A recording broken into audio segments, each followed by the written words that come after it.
इस प्रकार अगर देखा जाए तो भारत में कोई भी पार्टी पूर्ण बहुमत में नहीं है।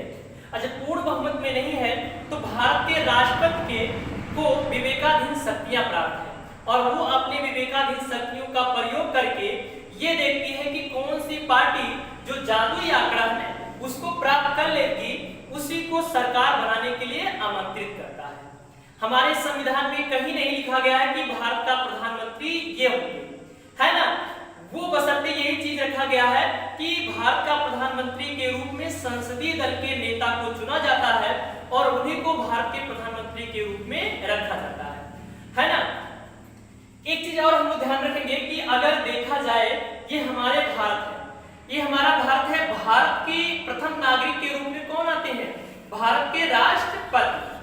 और भारत के राष्ट्रपति जो होते हैं ना वो सर्वसर्वा होते हैं।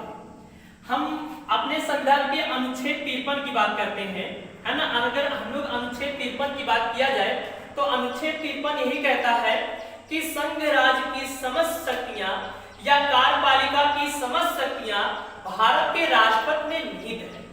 कहने का मतलब है कि संघ राज्य की समस्त शक्तियां किसमें निहित है? भारत के राष्ट्रपति में निहित है।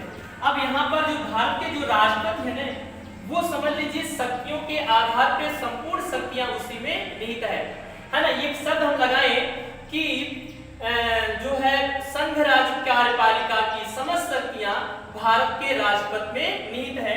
ये हमारा अनुच्छेद 53 कहता है, ठीक है ना।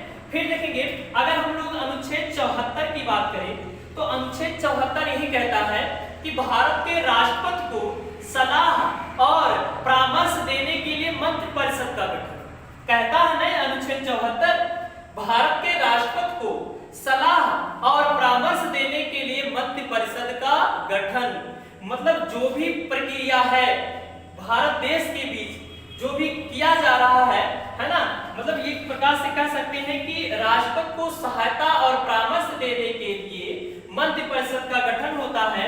और फिर अनुच्छेद 75 यही कहता है कि भारत के राष्ट्रपति प्रधानमंत्री की नियुक्ति करता है और प्रधानमंत्री के परामर्श पर अन्य मंत्रियों की नियुक्ति कौन करता है?